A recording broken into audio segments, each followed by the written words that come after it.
Hello and welcome back to the A Show with the Kings, the pro wrestling podcast.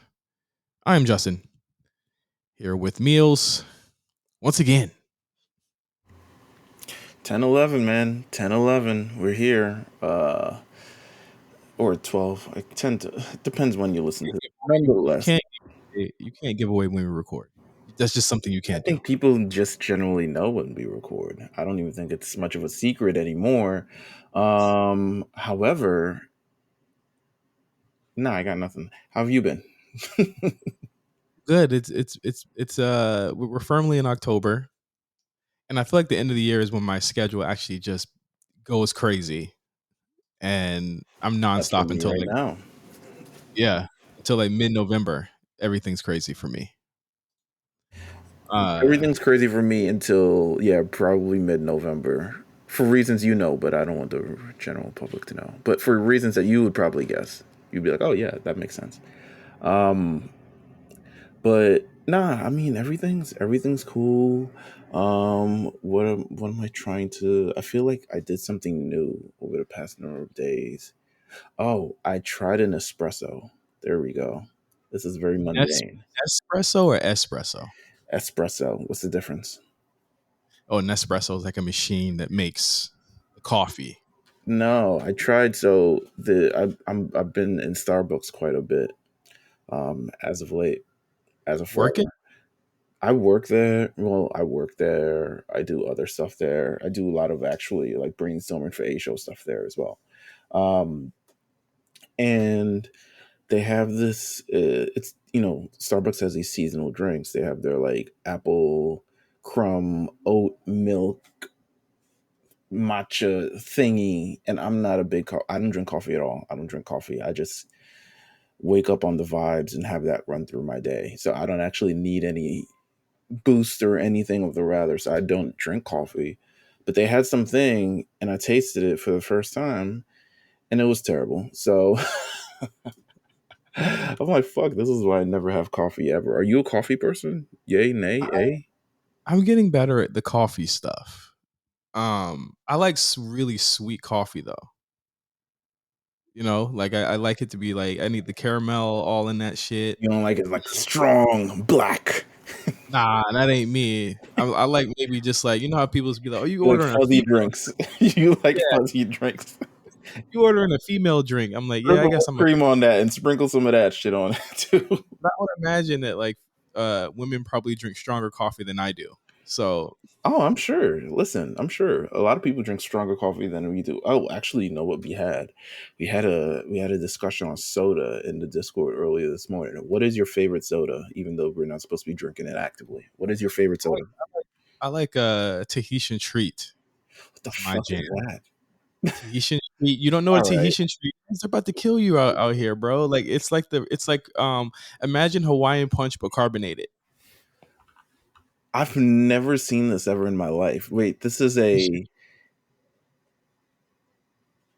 like a local drink? Because I've literally never seen this. You got to be, hey man, it's.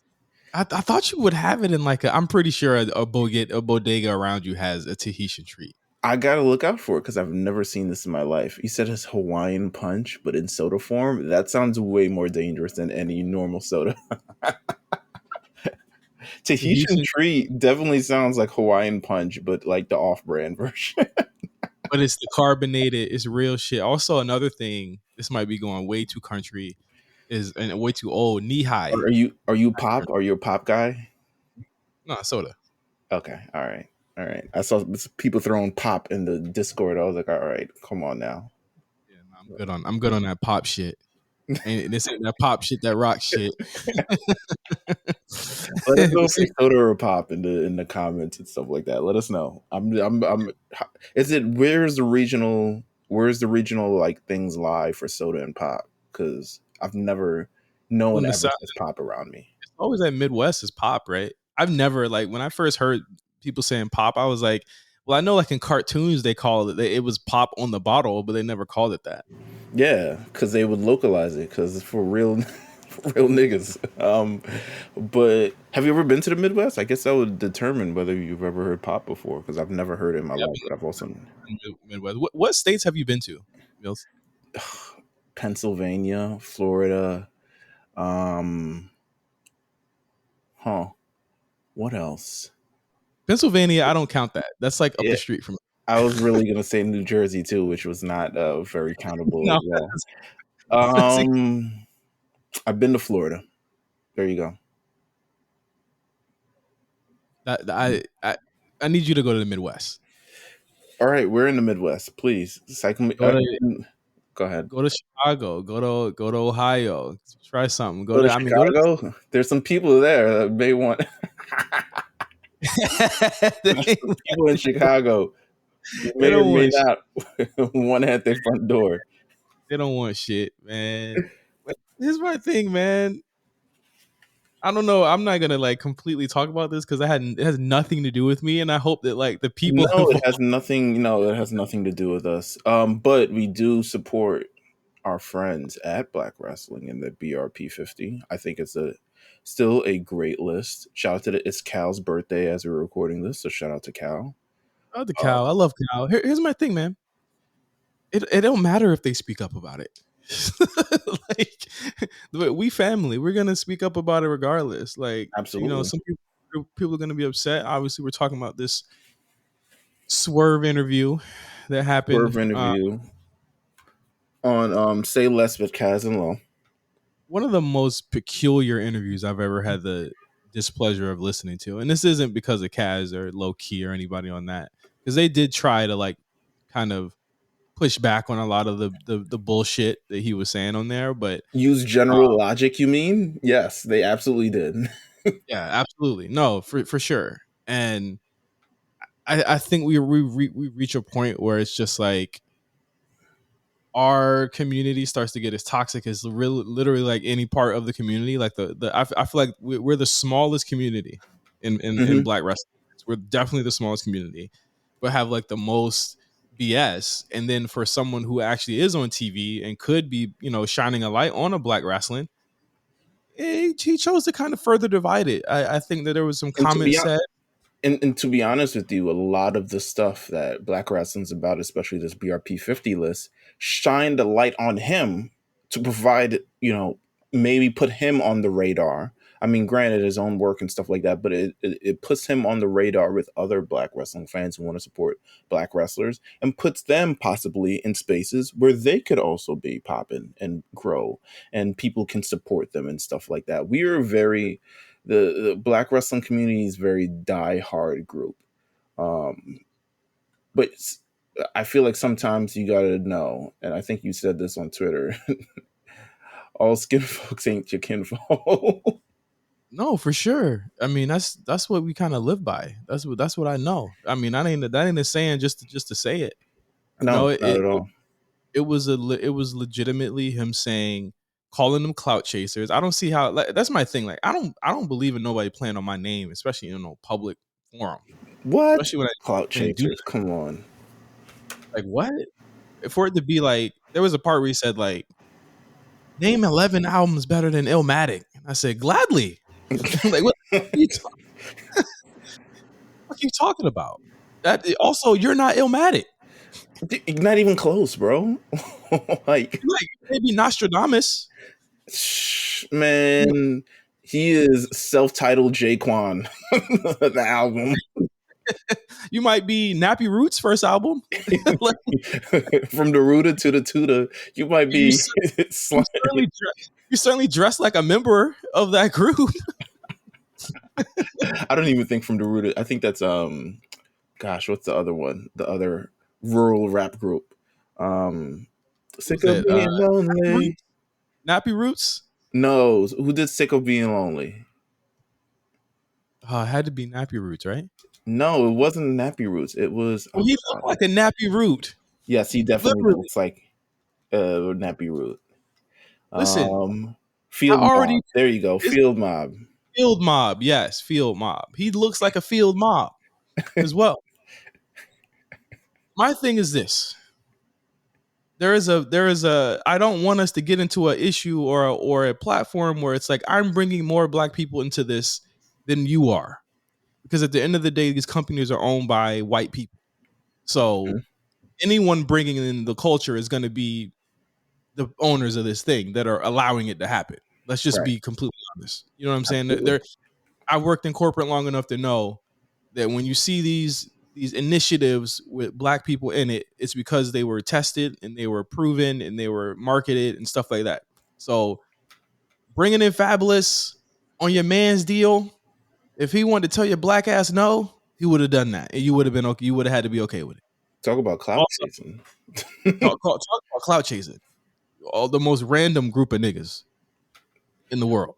So if that's the case, I don't want us to get into a platform where it's like I'm doing more than you. I'm doing more than this. Like no. We're not even big enough for that to. You can't say that because it's not true. It's definitely not. There's people. I don't even want to toot our horns here, right? But there's people who worked with us. We worked with them, right? Mm-hmm. To make sure that we brought kids to Hollywood. Black wrestling was a part of that. We were a part of that. A lot of other people were a part of that who gave money to make sure that happened. It won't just us. You know what I'm saying? And we can't sit there and stand on it and say, "Hey, we were the only people doing this shit." No, because a lot of black people, white people, Hispanic, Asian, a lot of people helped us do that. But here's the thing as well, right? So I'm an avid now watcher and listener of Black wrestling. I'm an avid fan of them. And I see what they do every week. And you can't tell me it's cloud chasing. They bring in every, within the community itself, every voice, everybody who's there is passed through there. All of us. And if you've been a prominent voice somewhere in the Black community for professional wrestling, you pass through there. If you are a prominent voice, and if you're not, then you're not. And they've also passed through here.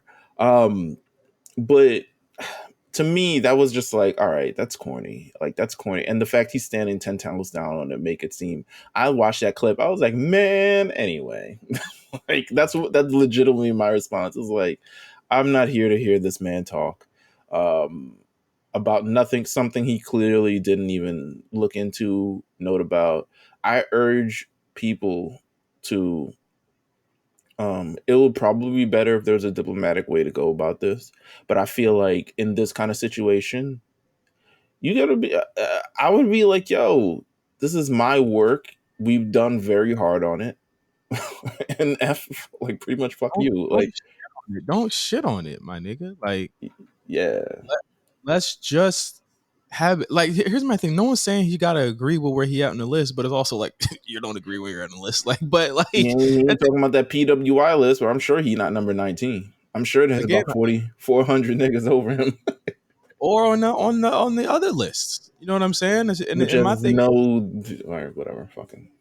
well, my thing is this: is like I have no, I don't care about these lists at all. Okay, but don't compare it to a Rolling Stone list that is also white perpetrated with a bunch of other staff writers. You know what I'm saying? Like, You guys on Blackprint talked about a Rolling Stone list of best television shows in a while. And granted, definitely hilarious conversation. You guys should go check it out. But you also wondering, clearly this was written by white people. Clearly. yeah, it was the young people versus the old people in that room. And a lot of times that's what it is. These are not focus group lists. These are groups that are by your own people. And there are very few of them that happen in media. You know what I'm saying? Like, there are very few lists like this that happen in media where it's this transparent, where it's just like, this ain't about who the best. It's about who it is. This dude said, yo, if Bobby should be number 2 or Bianca should be number 1. And that was exactly the order they were in, or Big E or whoever. Like, that was the order they were in. So he You know what I'm clearly saying? didn't read the list. And then he also, I remember just specifically after the situation, asked, find 19 wrestlers better than me. And I was like, bro, are you dead ass? Cedric Alexander. We start from the bottom, go all the way to the top, bro. Come Hold on, on. man. What is BRP? Hold on, man. Fuck this shit. BRP? All right. It's Let me actually, bring this up. yeah, This I list got up. it. Do you know where to find it? Now send it to me real quick. All I got a right. bunch of works on the computer. Send it to me real Actually, quick. hold on. I got you. Actually, are you logged into the A Show thing? The Patreon? Yeah. No, the Twitter. Yeah. I am. Check the DMs. Check the DMs. They're there. All right. Cool. Here we go. Y'all ready? because I'm putting this nigga to bed today, bro. And they don't gotta say nothing. Here's my thing: they don't gotta say nothing. BRP don't gotta say nothing. No, they I'm don't. But look how great this list is. Like, you know what I'm saying? Like, they're literally said like, and they put it together. There's social media, there's promotion, there's the ranking, there's the hometown, there's like everything. I know this is a massive, you know. all right. Where he at? Where he on this list? Number 19. He's number 19. 19. All right. Let me. Oh, 19 better than him. I'm not even gonna go with what BRP said. I'm gonna go with my own shit. Right here we go. Keith Lee better than you.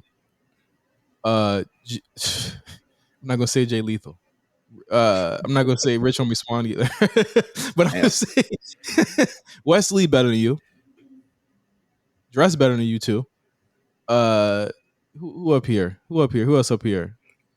Omos, bigger star to you, so he better than you. Yeah, for sure. Been on WrestleMania card. Can we say that? Yeah, can we say definitely. That? Apollo Crews, same thing. Apollo Crews been on WrestleMania card. He better than you. Bianca Belair, without a doubt, better than you. Bobby Lashley better than you. Sasha Banks better than you. Jonathan Gresham better than you. Ricky Starks better than you. Willow Nightingale probably had more matches than you in the past 3 weeks. She better than you. Chris Bay better than you. Where else we going? Xavier Woods better than you. King of the Ring. Ricochet better than you. I'm gonna let you get in that. Hold on. We forgot about this. Ricochet Carmelo is better. Hayes. Ricochet's with us. All right, Carmelo Hayes.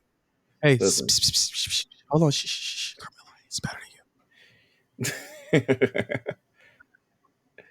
He don't got no goofy rap. He dressed better than you too. These people don't even have the resume to be talking all crazy like it's 19 better. You don't even have the resume, bro. You don't even have the resume. That's the worst thing about it, is that you have nothing to stand on. You're standing on this from your own blind, disgusting, stupid merit, but you have nothing to stand on. These are people who have actually accomplished things. And not to say that you haven't accomplished anything, but these are people who have accomplished major things and didn't let their own ego get in the way of it. You're not even the most popular rapper in your own damn company. I was at Wale Mania. Remember when Jadakiss said no one can stop a double door refrigerator from falling on you from the top of a skyscraper? Remember when he said that? Of course. On the radio. These are my list of Jada-isms. I was at Wale Mania. Nobody was feeling his shit. Nobody was feeling his shit. I heard you could hear a roach fart. Nobody was feeling your shit. Nobody was feeling your shit. Step your game up. I think the thing that stops me most about it, this is like a 10-minute hate session. The most thing that stops me about it is he don't know how to dress. If he dress, then I would be like, all right, he might have a little bit of something there. But you was wearing a Boondocks jersey. What the hell is wrong with you? You dress like you don't dress like, but you don't wear a damn Boondocks jersey. Like, relax. There ain't no way you love that show that much to be wearing the merch. I'm gonna just keep it 100 with you.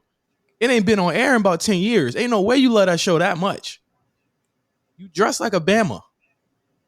Let's just be clear. And I think that's my problem with a lot of it. Even Hit Row fall in the same issue. Because the thing is, somebody tried to dunk on me for saying I like one of his verses. I don't think Top Dollar's a bad rapper. I never said that he couldn't rap. Can I just be clear? No, you ain't never heard me. That. But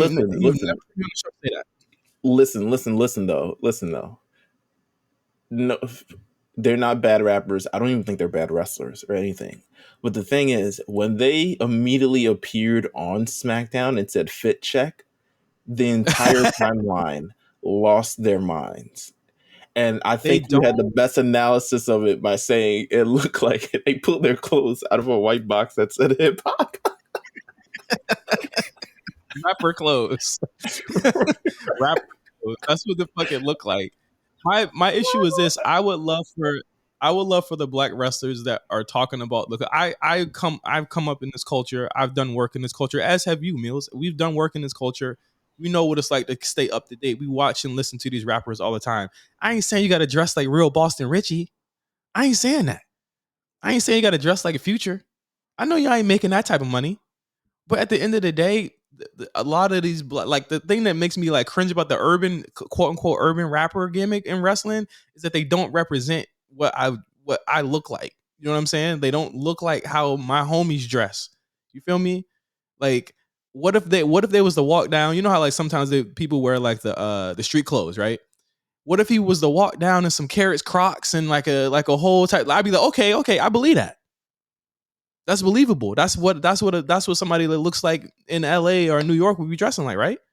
Yo, they really need just have someone send you on TV. Have someone send you a hoodie and some sweatpants.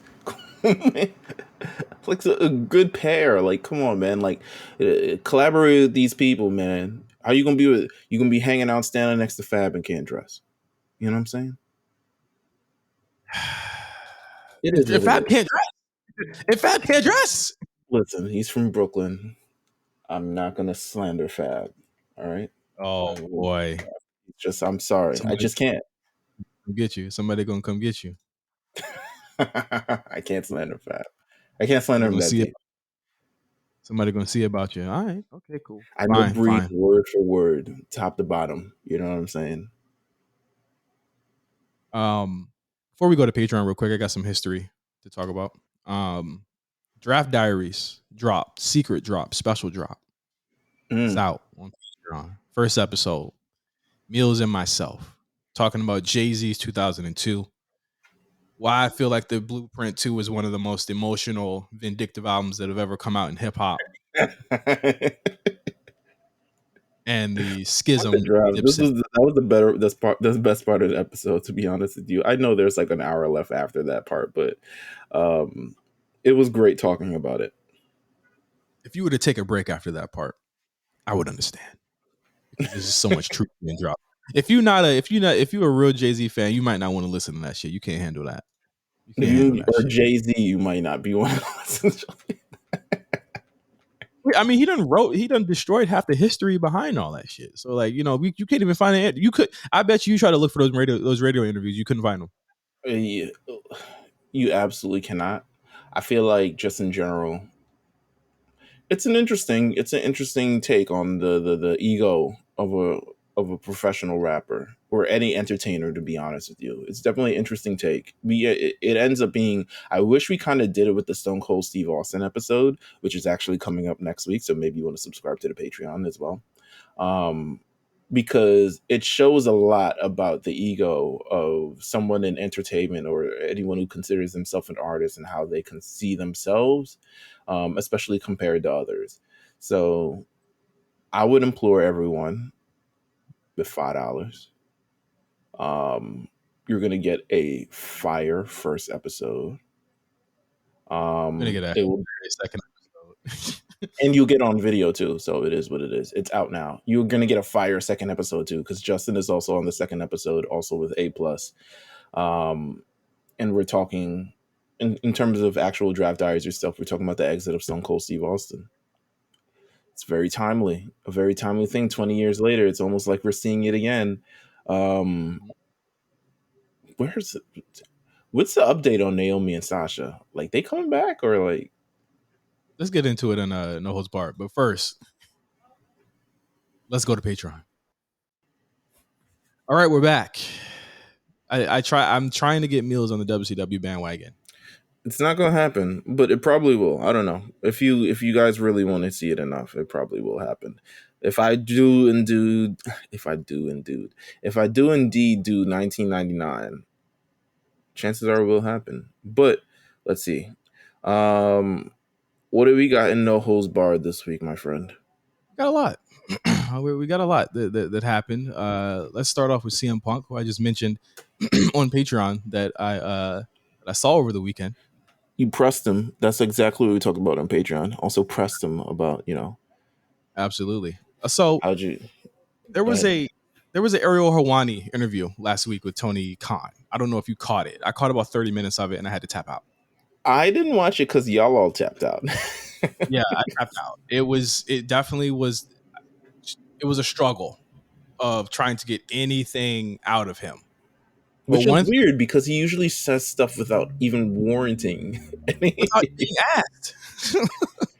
just openly will speak about the random shit. But go on, please go on.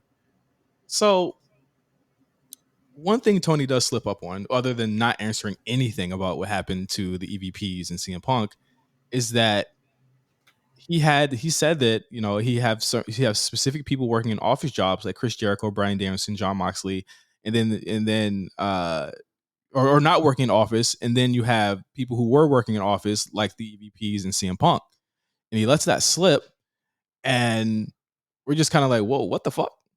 CM Punk had an office gig? How deep does this rabbit hole go? Hopefully, he wasn't doing HR because that seems like just a bad look. But nah, I mean, I'm interested. I mean, I feel like this is something, especially they're a small company and stuff like that. Like, clearly they don't. I mean, I don't know. He's apparently rich, like bumblefuck rich. So why wouldn't he be able to, fund his own staff? But I could see it. I don't know what CM Punk would be doing. But I feel like Chris Jericho is definitely a consultant of some sorts, especially when he handles like creative and wrestlers and all this other stuff like that. I feel like you can see a number of his fingerprints on the show. Letting him handle money would be crazy, considering letting him handle money would be insane. Speaking of, let's stay on AEW for a second. John Moxley signed an extension for 5 years to see his inclusion in the company raised from now to all the way to 2027. Smartest decision he could make, easily. It just is. There's no other company that's going to value him the way that they value him, especially in WWE. And I don't really particularly care for a Shield reunion anymore. I feel like we saw it already. I feel like we saw it, and then it came like 3 years after they broke up, which was not that far of a stretch. Right. This shit ain't the Fugees or something.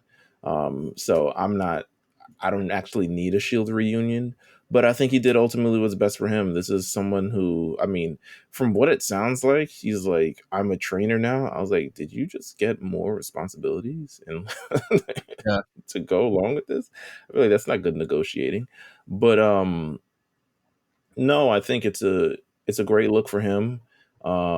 He's obviously the head of this. Out of anything that stuck around in the past like month and a half of all the bullshit that went on, it's been proven that he is the top guy in AEW by far. That's and his the company. and the most consistent guy in AEW by far. More than the EVPs, which is like, you got to think that there's some smoke to this fire, that there's a lot of fire, so their roles have to be diminished. Yeah, that there has to be some smoke to all of that, and like why, what's been going on. You need to kind of rally around Mox, but as this gets announced, right, there's another controversy in the company already. Talk about it.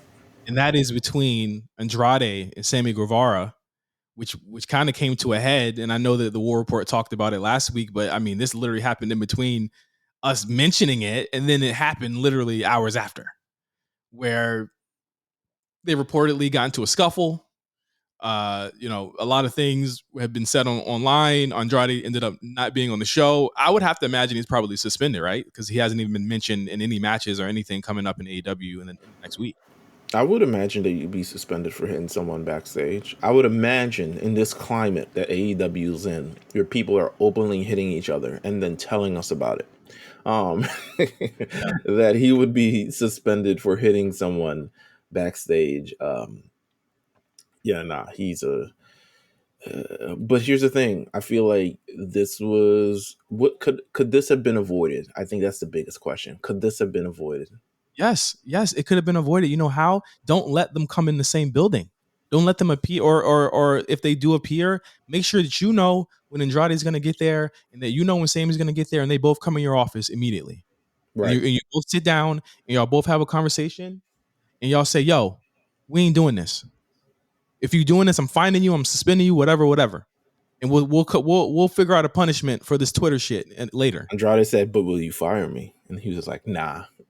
He said, "All right, bet." He asked if he would get fired. He said no, and still swung off on him.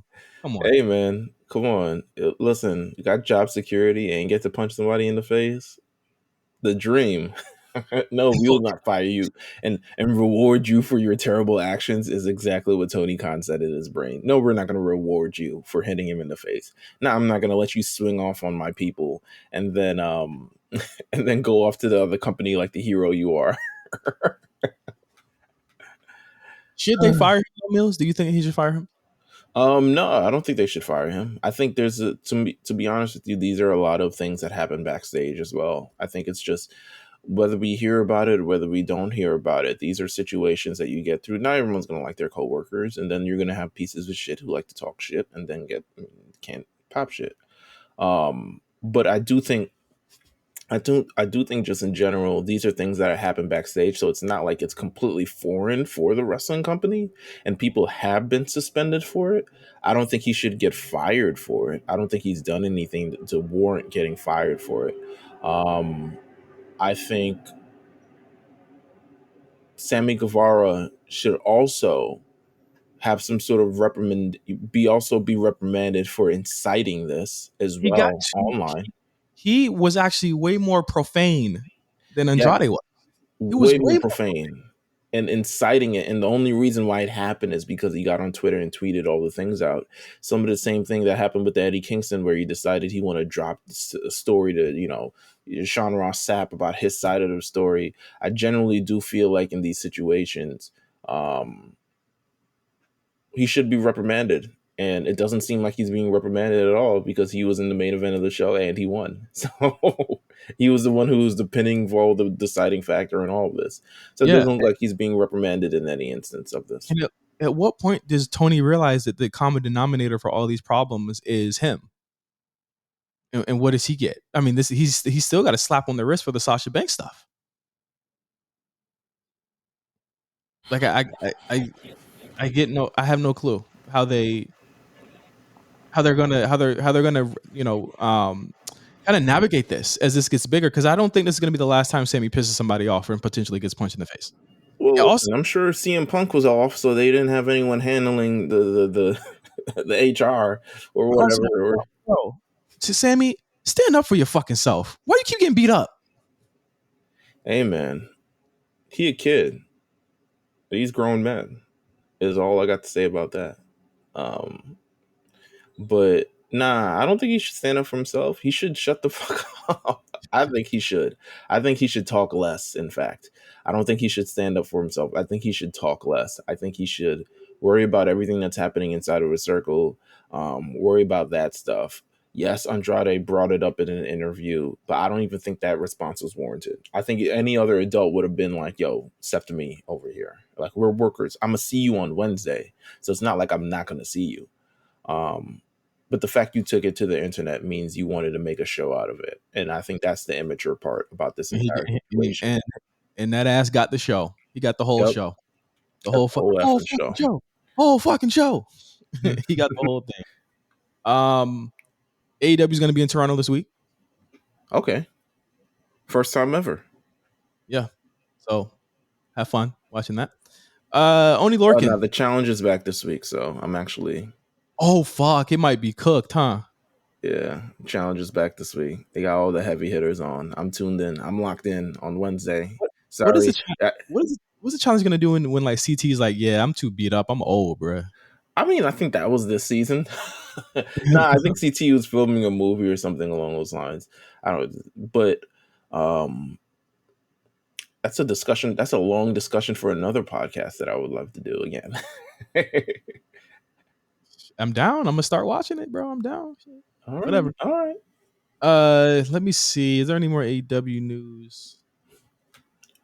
Renee Paquette is believed to be AEW bound. Does that shock you at all? No. That's a recent thing? Why would she be AEW? I guess she probably came with the contract. Exactly. He's like, shit. I mean, I run the company now. I might as well hire my boo. Yeah. Listen. And then also Paige is there, so I'm sure she's oh, you gotta talk about Paige. But what about her? She's reportedly been cleared by AEW doctors. We had AEW doctors on last week. I Um, told y'all. I don't know why y'all didn't believe me. she's been cleared. So, or at least it's been sounded that she's been cleared. She got in some physical action last week, so I would have assumed she's been cleared. If I had to guess when we'll see her in the ring, there is a pay-per-view coming up next month. I'm sure she will be there. Whether the match will be fire, still yet to be decided. But if you're looking for Paige versus Britt Baker, it will probably be at that pay-per-view. I got a real big feeling that they're gonna put the title on her. Oh, absolutely. I got a real big feeling that they're gonna put the title on Paige or Saraya, or if you're sorry, it's Saray. She is by far, I think, even just social media wise, the most popular person in that company. Just easily. Wait, more than Swerve? But he brought black culture to AEW. No. Anyway, Oney Lorcan, someone that's definitely more talented than Swerve. Rumored to be a coach at the PC. I like Oney Lorcan, so I can't even be mad at this. I hope, I would love to see him back in the ring, but if he's not in the ring, hey, if this is what he wants to do, hopefully this is something he gets to do. But I love Oney Lorcan, so I wish him the best in all the things that he does. Yes, I want to send a special my condolences to the friends and family of Sarah Lee as well. She passed away last week as well. Former tough enough contestant. Just shocking. She was only 30 years old. That's insane. Leaves behind a whole family, so our condolences to her family. It's insane. Like it's crazy. What are your thoughts on I don't know if I want to talk about this now, or actually let's talk about the new commentary team. Let's talk about the new commentary team. Okay. New commentary team were all across WWE. On Raw, you have Kevin Patrick, Corey Graves. Smackdown, you have Wade Barrett, who debuted last Friday, and Michael Cole. And on NXT, you have Vic Joseph and Booker T. I've yet to see this Vic Joseph and Booker T team up. Yeah, we're gonna get a taste of that tonight. Gotta get a taste of that. But I do think. Do I think it was time for a shakeup? Honestly, I think if you go in our Discord, probably one of the most hated people is Jimmy Smith and his lack of ability to emote in any way that affects or could propel a story in any way. Jimmy Smith, quickly after getting released, let us know that he saw his release coming. The funniest part about that release is that the story was from him is that Triple H actually slipped up and gave a note to Jimmy that he needed to pass to Cole instead about Matt Riddle having beat John Jones before twice. And Jimmy was like, why do I got to give this to Cole? And he was like, oh, I'm not going to be in the pay-per-view on Saturday. The funny thing I'm actually getting fired. Fuck. On Extreme Rules, Cole still says that line. Because he's a pro. He's a motherfucking pro. They did not care that Jimmy had basically clued us into that line was coming, and they did not switch it up. It was exactly how he said it was going to be delivered too. Hey man, listen. Michael Cole's a pro. I'm not mad at the commentary teams. I'm not mad at the pay-per-view teams. I do still miss Pat McAfee. I do still miss him. I hope he does come back. I hope there's room for him when he comes back. He's definitely coming back. Let's not hope here. He is coming back. I can hope. Let me hope. Damn. Remember, he signed a long-term deal right before he got that deal. So he is coming back. Hey, man. He got bags in all different directions. At this point, he can do whatever he wants. Well, you don't break contracts. He might be able to afford to do one. But they'll sue the shit out of him. Yeah. But I only say that because I know Michael Cole hates three man boots, which is why everything is a 2-man booth now. So it'll be interesting to see what happens when Pat McAfee eventually does come back. I got the feeling that Wade will probably, someone is definitely going to go back. And if I had to think of anyone that was gonna probably go back, Wade is probably gonna go back to NXT, and Booker T is probably gonna leave the booth when Pat McAfee's back. Okay, I could see that. But I don't know. I also feel like how many times do people just like go back down to NXT? And also, Booker T did this thing where I remember initially for the first Raw draft, David Otunga was supposed to be calling Monday Night Raw, and then David Otunga was out filming a movie, so Booker T was supposed to fill in for him for a number of weeks. It never left. And never fucking left. It was like a movie for you. And suddenly David Otunga was on like a kickoff show and not calling Raw at all.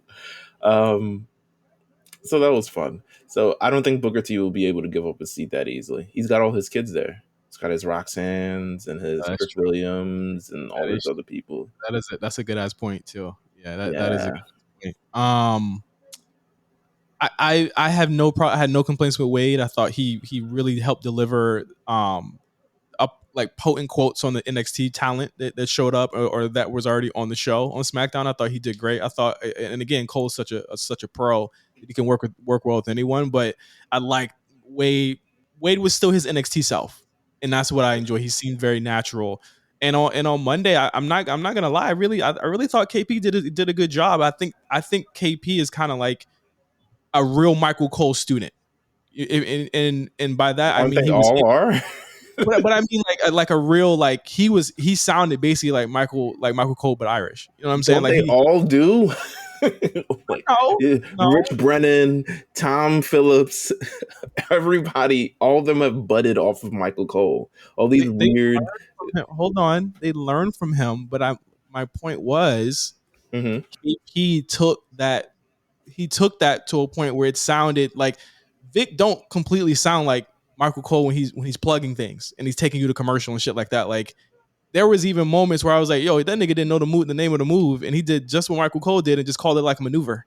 Like he did the same amount of stuff. Like a lot of the people there will try and learn the moves. Not saying KP don't know them, but like I felt like he sounded to me more like, oh, it was almost like Michael Cole that never left. And I felt like him and Corey had really good chemistry. And I think more than anything, Corey working with someone that's not as developed as a Cole or a Byron actually kind of makes him look better. And I felt like he was kind of he was, I mean, not to say he wasn't owning it when Jimmy was there, because he definitely was after a couple of weeks, but he's actually seeming to me more like the seasoned vet where he's carrying the shit on his own. I think you can tell when Corey Graves is like fed up with someone on commentary. You can look at the Jimmy Smith because he would just directly talk to Byron and it would just be him and Byron going back and forth and Jimmy Smith just calling whatever. You can also look when they had the announce team of Cole, Coach, and Graves, where they did not give a fuck about Coach at all. Mm-hmm. They were just like, catch up, nigga. And they would just like crack jokes amongst themselves and stuff like that. But you know what? It's a solid tag team. Shout out to Kathy Kelly. She's back. You know, the android that she is back. Byron Saxton's doing backstage for Raw as well. No word on Sarah Schreiber. Haven't found her. Hasn't said anything. It's pretty safe to assume if your ass was not named in that little sure PR thing, then your ass is not around. But I'm hoping Sarah Schreiber's still around. I really did enjoy her. Let's see. She's good. Megan Morant, I'm backstage. How'd you feel about her backstage on SmackDown? Repeat that one more time. You broke up. Megan Morant on SmackDown. I don't know. I don't really see her as like a person. Is that about weird? Byron? I don't know what that means. What about Byron? Byron is a character. I see him as a person. Megan Morant is no different to me than the microphone. Christ. I thought she had a little bit of press. I would ask for you to go back and check her out on Friday. I thought she actually brought a little bit of personality to that role, but I also felt like her facials were way over the top. Where I was just like, okay, calm the facial, like the animated shit down. I think she's better than Sarah Schreiber. I think Sarah Schreiber was too on the nose. It was giving me very much so like newscast woman um, talking to WWE superstars kind of thing. And I was just like, nah, I kind of want someone who's a character. I need someone who's going to react. I need someone who's going to be part of the act. And to be honest, Megan Moran hasn't brought that yet. And I'm looking for it. So I don't know if you got to get slime thrown on your head or slapped by, Bailey or something, but you got to get in the show, got to get in the game. We're making sports entertainment here. Come on.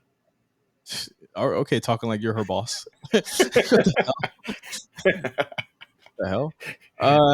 One thing before I get to Extreme Rules, because I know that people haven't heard my thoughts on the show. What were your thoughts on the MJF Kanye West anti-Semitism slavery? Ooh.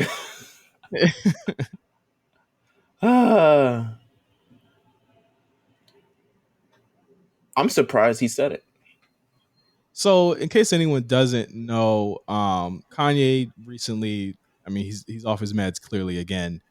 MJF and the tweets that MJF made are actually deleted too, but MJF basically went on Twitter and said in response to these anti-Semitic tweets, because didn't Kanye like go to bed saying tomorrow I'm gonna go DEFCON 3 on Jews, and then he woke up defending Iran, and I was just like, wait, what?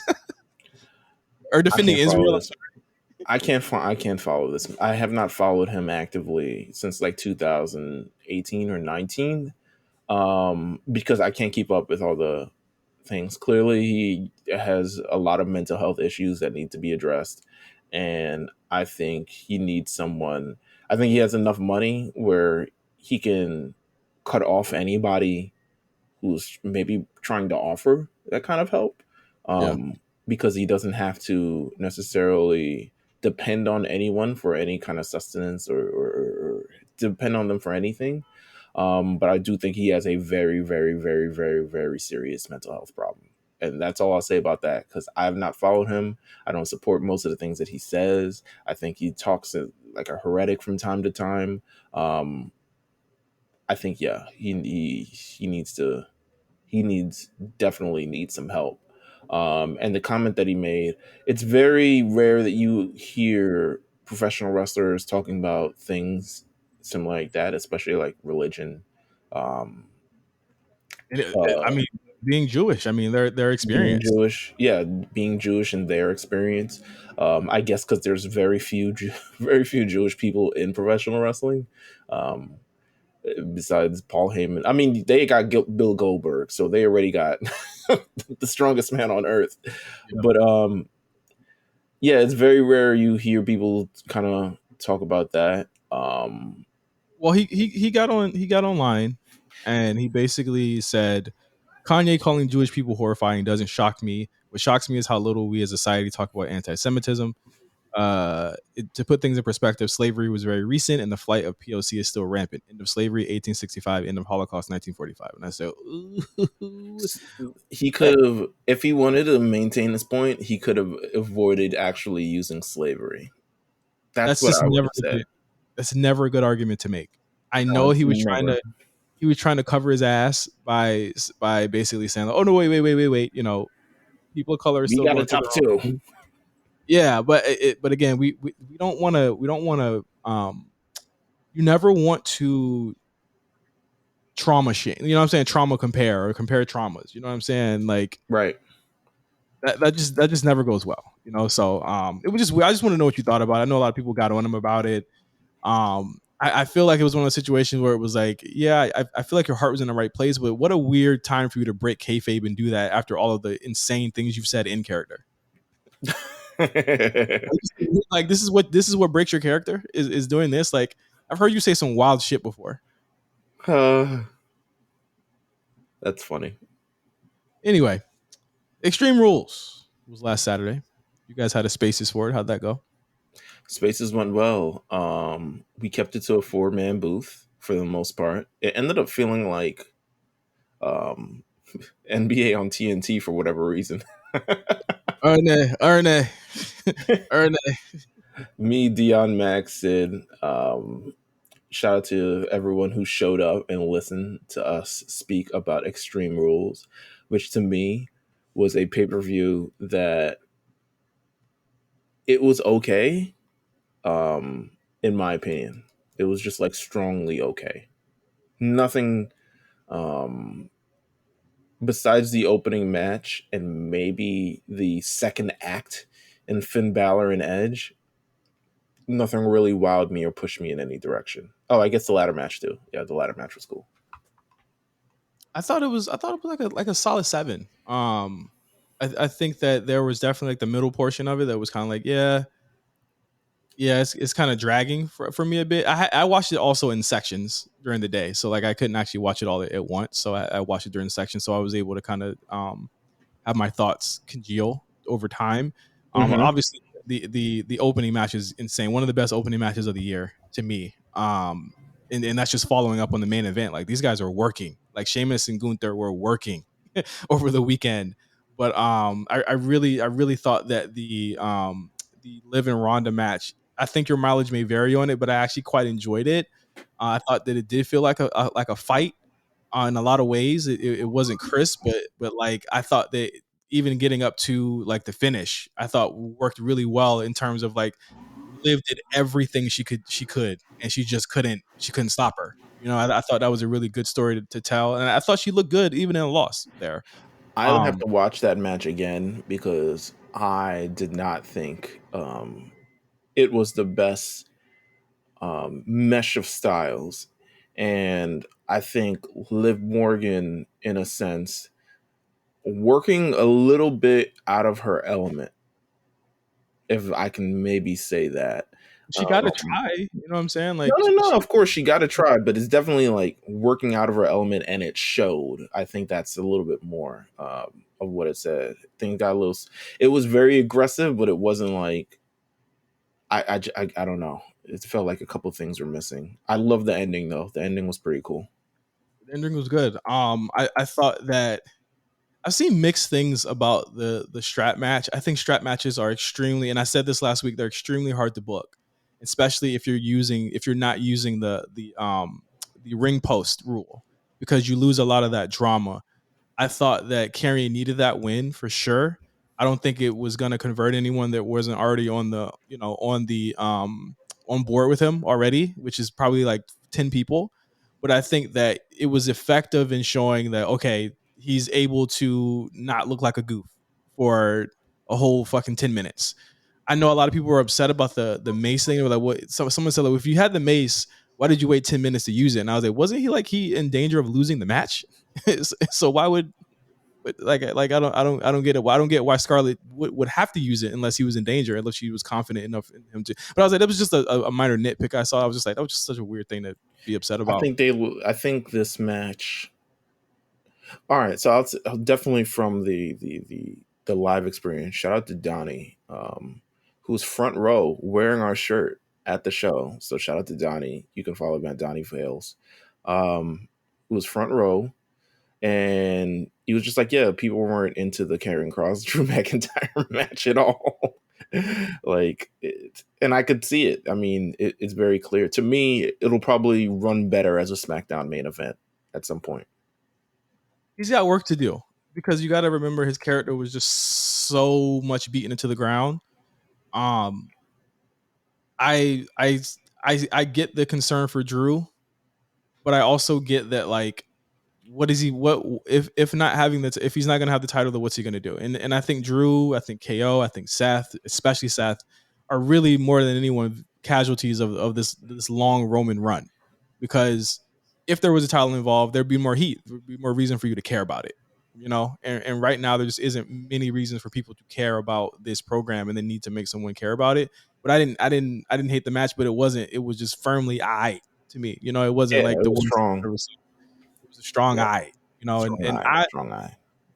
more than anything, I'm willing to see the carrying thing out because I do like the rebranding of his character. I think it's effective to me.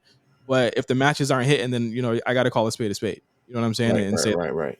this just ain't it. I'm willing to give it a chance, but they need to show me something. What was after the ladder match? I mean, generational. What more can I say? I thought it was a strong contender of for my match of the night, probably number 2. Poor Bailey on that fucking last ladder spot. Jesus Christ. I was like, is she okay? So, all right, sell me on, because this was my only. I said when I was talking in the spaces, I said I had, outside of maybe the opening match, maybe even the opening match, I had at least one problem with every match on this show. And to me, the problem that I had with this match was the lack of Asuka and Alexa. To me, did you feel like that was something that was a misstep, or do you feel like that was something that probably could have been either addressed, or maybe they could have came out and even the odds? I know they want to look Bianca look strong, but I feel like now you kind of do it at the. I'm not saying it's completely burying Alexa and Asuka, but I do feel like you spent the last 8 weeks with them as a trio, and then suddenly they're not there, and then you just slam dunk all 3 of them by yourself. I feel like it should have been at least address of why they weren't there. Didn't Asuka get hurt? I mean, they all got beat up on Monday. Asuka for sure got her damn whole knee torn off or some Yeah, shit. but she came out later that night. I mean, they could have said. I mean, what would you have felt differently if they said they both got hurt on Monday? Like, I don't know. I don't know if that. I don't know if that would have changed your opinion if they would have said that. I think it would have made it. It probably wouldn't have, but I think it at least warranted some sort of response, or I think it would have warranted them at least coming out, because it made no sense to me. Like, you do this for 7 weeks and then you just drop it out of nowhere. Like, why couldn't Bianca Belair just beat all 3 of these bitches up by herself for the last 8 weeks? And why they gotta be bitches? Oh, I'm sorry. These women, strong, sexy, powerful. It's crazy. I honestly don't see a issue with it. I think you are building Bianca to be a otherworldly superstar on the level of a Cena, a Stone Cold Steve Austin, a Becky Lynch, even, that she can do all of these things on her own. I've seen this type of shit before. So have you. We've seen people beat the odds. I've seen it. I don't think that Bianca beating the odds is something that I don't believe in at this point. I said it even in the chat after I watched the match. I said there's no way I'm betting against her in any match at this point. You know what I'm saying? Like, that she is the female star of the company. That is where she is. That's where she's at. At this point, it's just all about getting her reps up and making sure to get, like, my thing with Bianca right now is like, yeah, she could lose the title right now, but I need to see her get more reigns. Like, she needs to get more reigns under her belt in order for her to kind of, for people to consider her, oh shit, like Charlotte got like 12. You know what I'm saying? I don't think she needs to have like a bunch of empty ones like Charlotte does, but I want to see Bianca kind of face off against different, more powerful women that have come up or do come up. Like, I think that the Bailey thing again runs into another issue where it's like, y'all had y'all first match in a stipulation match. How do we get y'all to the regular match that I know y'all are about to have? You know what I'm saying? So hopefully we see that come up soon. I quit match. High drama. I feel like it was one of those situations where Edge was overthinking it in the first half, like we know him to do when he's overthinking shit too much. But it ended up. I don't even really. No, go ahead. And again, I quit matches are a tough stipulation, Meelz. Yeah, no, I agree. And a lot of the time you're waiting and you have someone having to talk every 5 minutes or 5 seconds. Yeah, that was kind of my problem with the match, especially just the first half of that match, is that, like, one, I think the referee was too liberal and start like putting the mic in people's faces. Like, man gets hit by a big boot and he's asking him, do he quit? And I'm just like, all right, relax. Like, come on, relax, my guy. He's like, I'm just trying to do my job. But it's really the second act of this match. And I call this the first act and the second act because Edge is very story driven, very extra. This is the only 30-minute match on the card. You know what I'm saying? There was the first act, which was the actual wrestling match, and then there was the next act, which was all the hullabaloo and jazz. How did you feel about that part? It was enjoyable. I thought, I was like, damn, I was like Finn's really gonna lose. And I He's really thought good. it was great that they took that on that journey because it looked like Finn was going to win with the handcuffs, and then Beth saves. Thank you. And then Beth saves her. Beth saves him from the handcuffs, and then the tides turn again. So I thought it was a great journey, great trip. If they could have gave us that in the first 10 minutes, and then it was only a 20-minute match, it probably would have been one of my matches of the year, because this was a feud that deserved it. It deserved all of this, right? It deserved all of the characters that they've been intertwining with for the past 3 to 5 months in one thing. You know what I'm saying? And it all made sense with Edge, with the Mysterios. This was honestly, it was like 3 different story threads at once going on, and you get to, and I think we had kind of called that it's either going to be Ray or Beth that's going to make, and they actually went with your sick ass plan, which I didn't think they were going to do.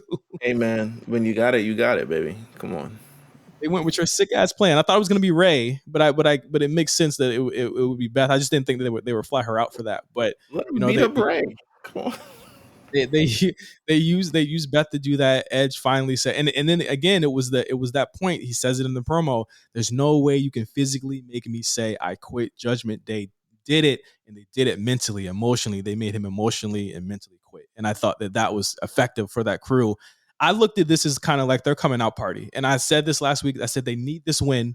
They need to win, and they need to look good, and they need to look like fucking world beaters. And they finally, I feel like they finally arrived, and where this crew was after Mania to now is night and day. And I think they're cooking with gas. I really fuck with it. I think the second half propelled this match over 4 stars to me. But main event, fight pit, I enjoyed the shit too, man. I thought Rollins really was effective in working his style to a match without ropes. This is another hard. I think that's the thing with the Extreme Rules. These are really hard stipulations outside of the Extreme Rules match to actually judge, because they're very storyline driven matches. Yeah, I don't think I was into this match at all. I think I was still reeling off of the end of the last match, and I was tuned into this match, but they did a lot of stuff that's like when they go up to the top, like there's no one that could result there, and then Daniel Cormier is like looks like friggin' Carl Super Winslow, and Mario, like Super Mario. like he's and then it kind of ended. So I was just like, oh, okay. I don't get the Oh, abrupt you know what? ending. You know what? I was also waiting for the Fiend to show up. That's what I was waiting for. I was like, okay, who's he gonna attack? It's gonna be Matt. I don't get the abrupt ending thing, because that's how MMA matches end. Like that's literally like Seth couldn't get out the hold, and that's why he had to lay it down. There was no ropes, there was no rope breaks. That's why he slammed him to the cage. He slammed him down. He said, "There's nowhere for me to go. I can't get out the hole," so he had to tap. Like I thought it was effective in showing that the fight pit can end at any time, because your resources and your surroundings around you are your enemy. And I thought that was a really good way to show that, like, when Seth doesn't have any more bullshit, like he couldn't go to the top no more. He couldn't do any, you know what I'm saying? He couldn't do any of that stuff no more to get out. He can't leave. He had to face Riddle in the middle, and he could not beat him in the middle. And I thought that was a really effective story to show. And then at the end, of course, you had the Bray Wyatt thing, which I thought it was high drama, high art, whatever you want to call it, extremely effective in bringing him back. It was giving Donda. I was extremely pleased with how they did this. These people they missed him. Okay. Like, they really missed this guy.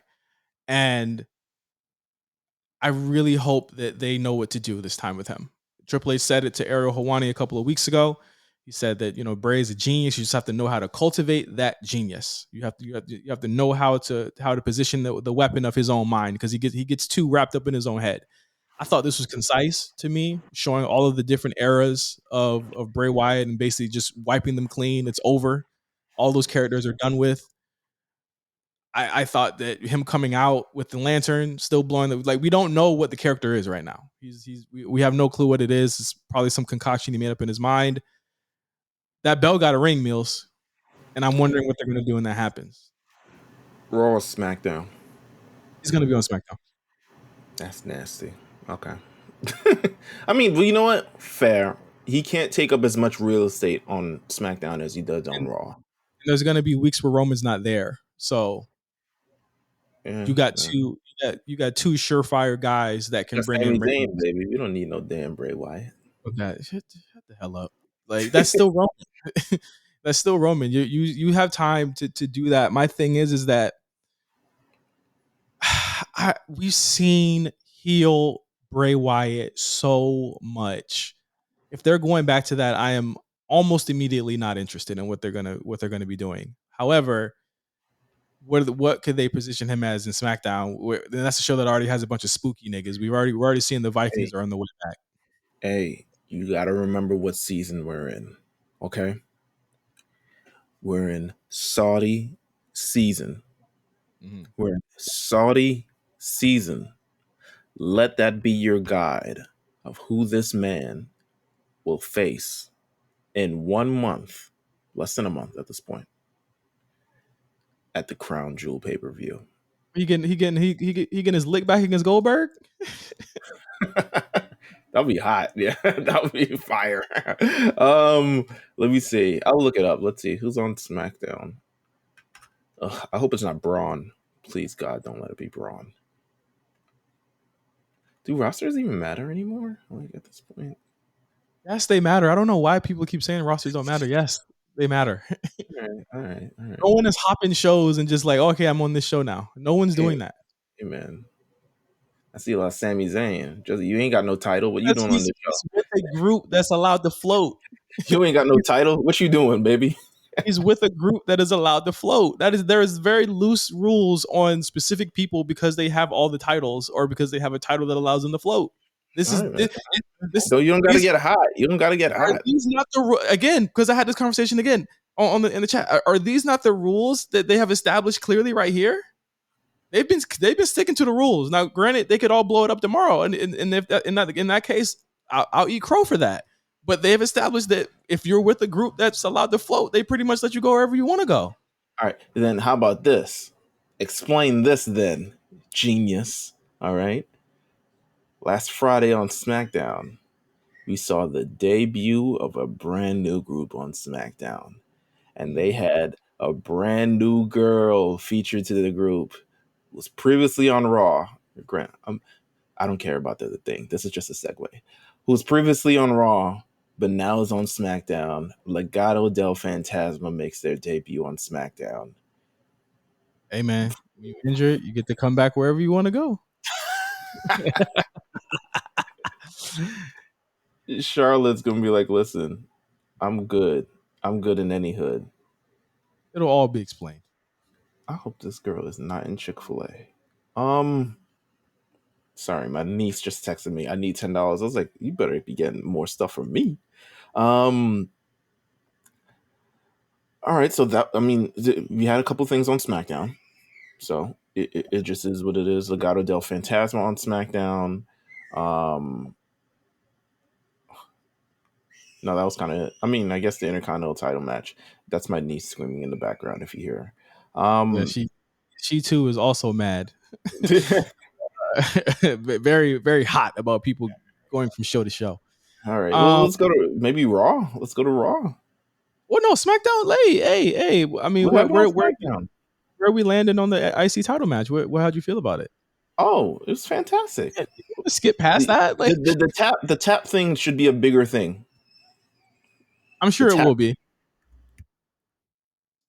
Even when I saw the tap, I was like, "Yo, did he just tap?" It was like, "No, this was a Brazilian tap." I said, "Listen, I don't know nothing about no Brazilians, man. I know about Brazilian wax and BBLs. I don't know about Brazilian taps, man. These Brazilian niggas be coming up with everything."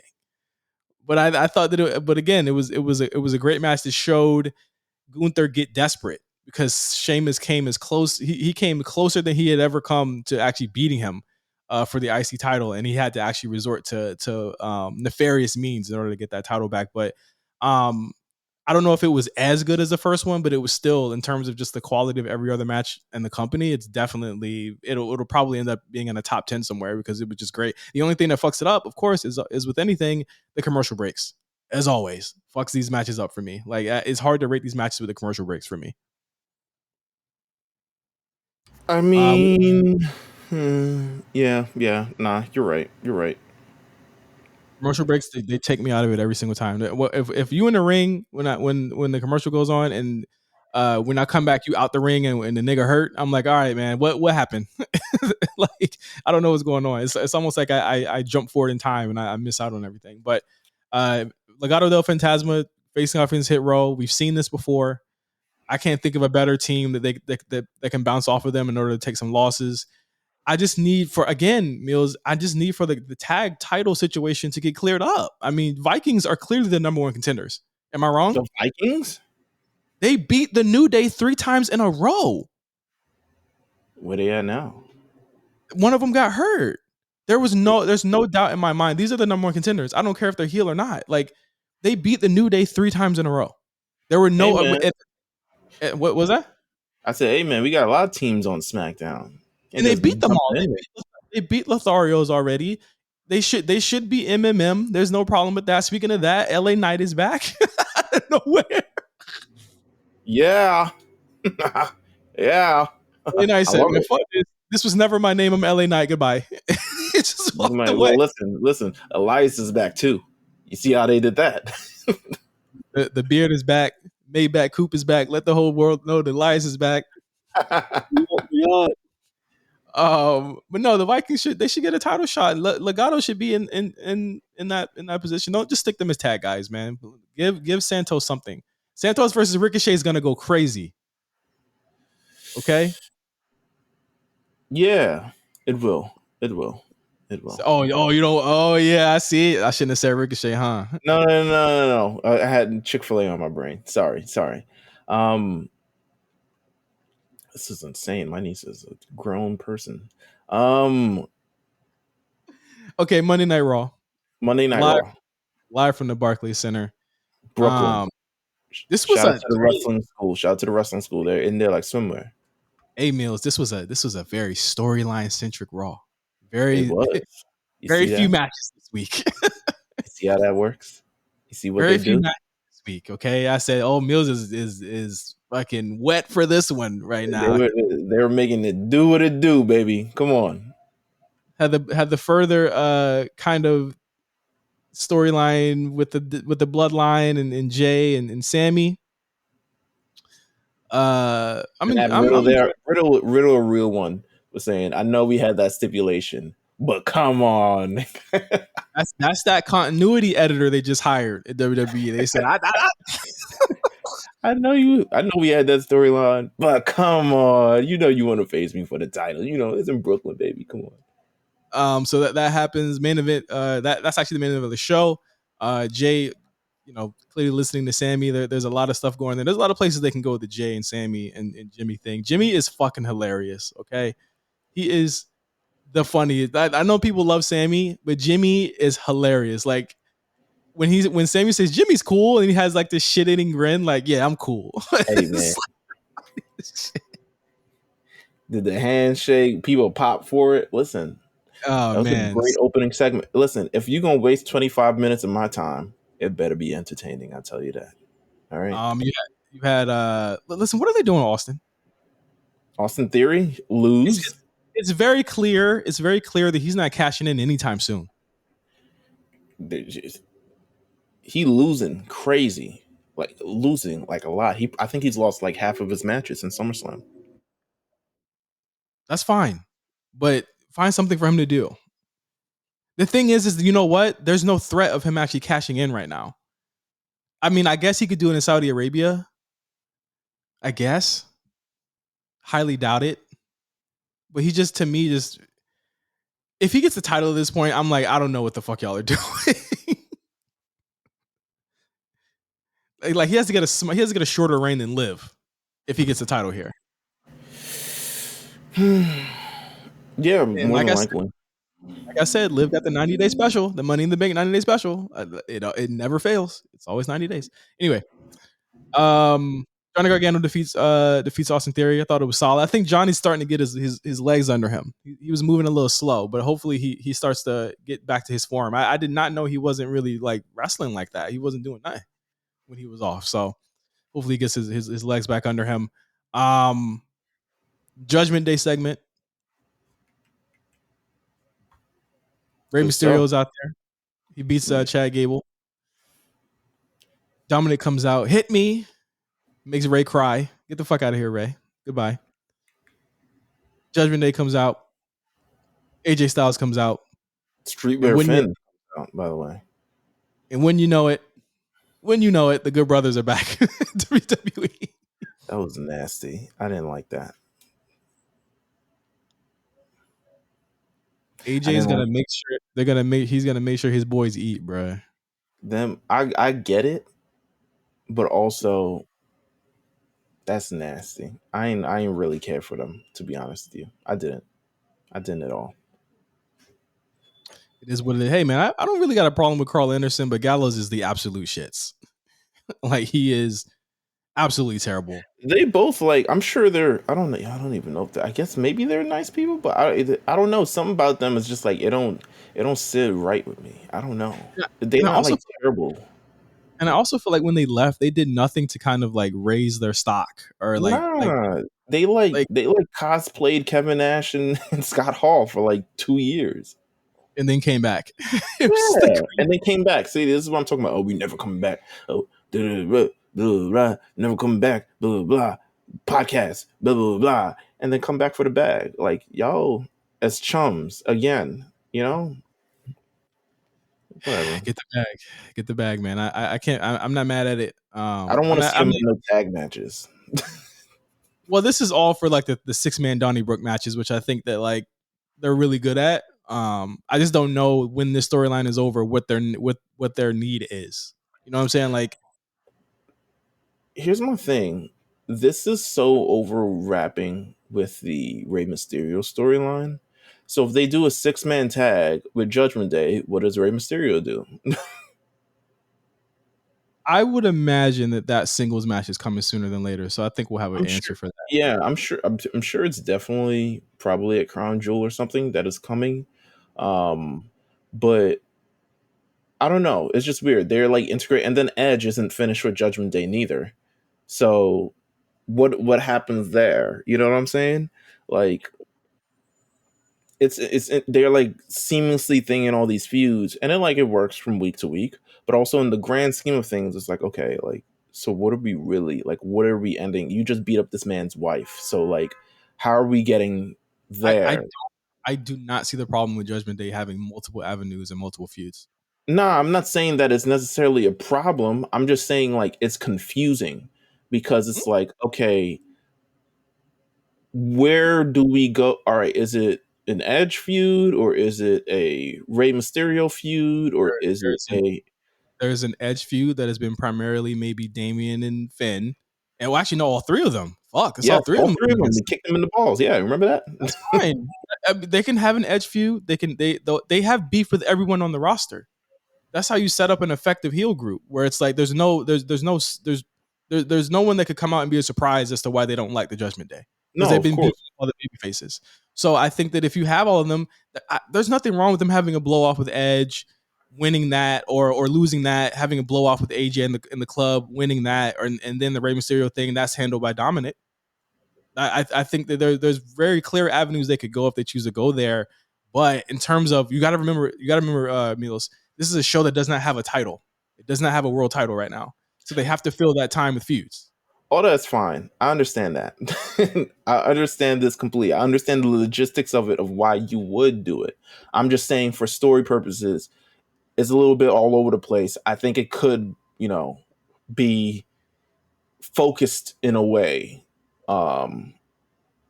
that makes it seem, a little bit more. It feels like all three of these people having their own separate feuds against this one group, but they're all. I don't know. It's just it's kind of confusing. It's kind of confusing to me. Not necessarily a big problem. It's not necessarily a big problem, but it's a little confusing. But they have separate reasons to not fuck with these people. Of course, but when you're like, okay, what, it is what it is. What's next? You had Bayley versus Candice. Candice getting a very rare pinfall over Bayley. I forgot she won that match. Well, that's because Bayley got her heat bag literally immediately after that happened. It looks like I would have been hot if I went to Brooklyn. to watch Bianca Belair get her ass beat in 2 minutes. I guess. I mean, I would have been hot. why would you be mad at that? I mean, you know, it's Raw. Like, it's part of the story. I get the logistics of it. I love Bianca Belair. I would have been hot if she came and got her ass beat in 2 minutes, as opposed to doing any other cool Bianca Belair-esque shit. What else happened on the show? Oh, Miz, his birthday party. Hey, man. It was set up that next week Miz goes against Dexter Lumis. If Lumis wins, he gets a WWE contract. I'm like, didn't he fucking already have one? Yeah.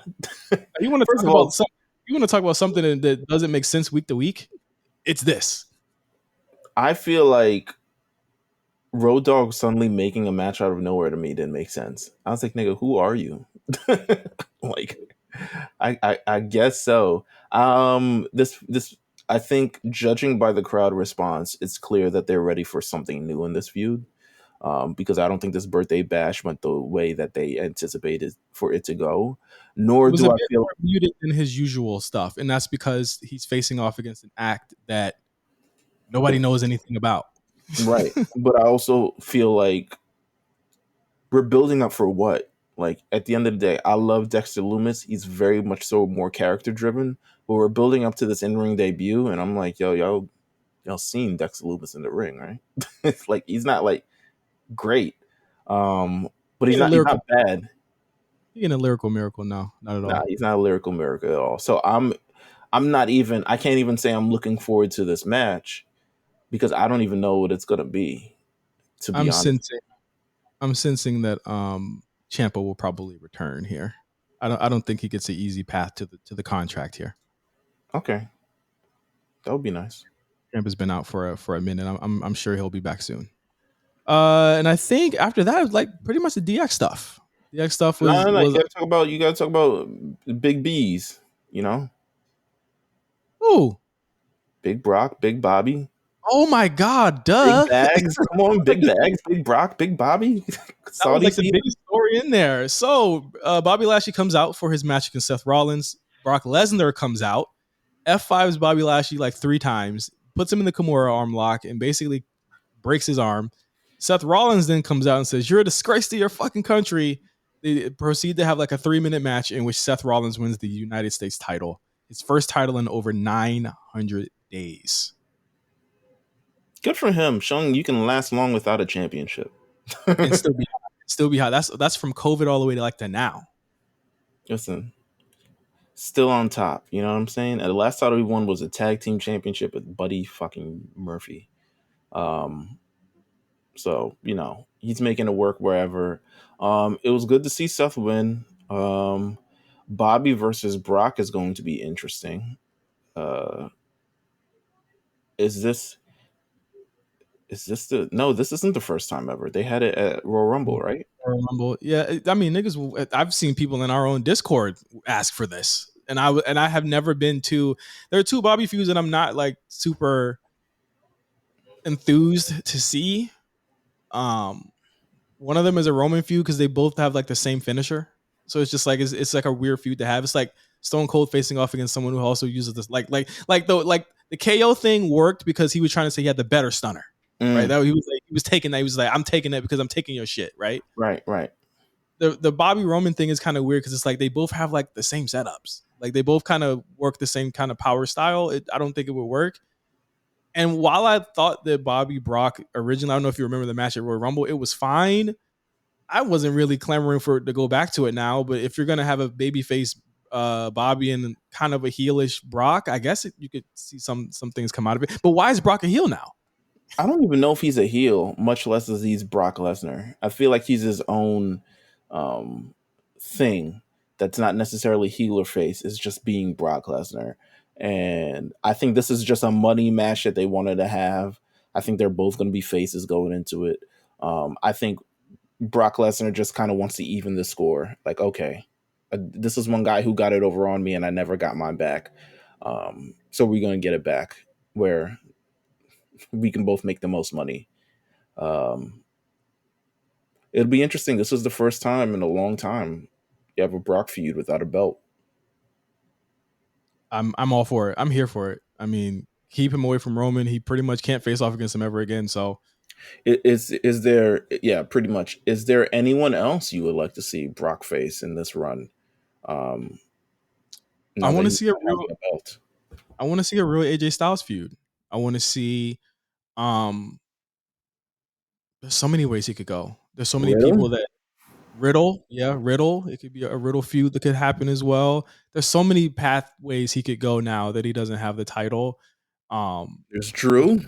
you do Drew again. I was just gonna say Drew again. You could do that. I mean, there's a bunch of people on that roster that he could face off against. I don't think I want to see Seth Rollins versus Brock again, but I want to see him against some new blood before he gets out of there. I Yeah, can't see him. I can't see him signing too many more contracts to do I this anymore. I would imagine you wouldn't have him as a heel on this roster just because you have Roman as a heel, and you can't have two like world beating heels in the same company occupying up all the space on top. Eventually, people are going to want them to go against each other again. But yeah, Sure. but DX thing at the end, I thought was cute. yeah, it was cute.